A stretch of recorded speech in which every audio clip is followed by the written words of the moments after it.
How to add a record in cPanel using DNS Zone Editor. You can add a record using the cPanel Zone Editor option. Log into your cPanel account, you will be on this page. Scroll down to the Domains section and click on the Zone Editor icon. Suppose we want to add a record for domain example.com, then click on the +a record button in front of the domain name under Title Actions. For another domain, click on the +a record button which is in front of that particular domain name. Now enter a name and click somewhere out of the box inside the window. cPanel will automatically add a domain name. For example, just enter a name blog and click. Enter the IP address of the server where you want to point the domain.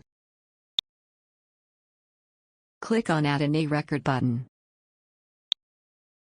That's it, we have successfully added a record for domain example.com. It may take up to 24 hours for the changes to take effect.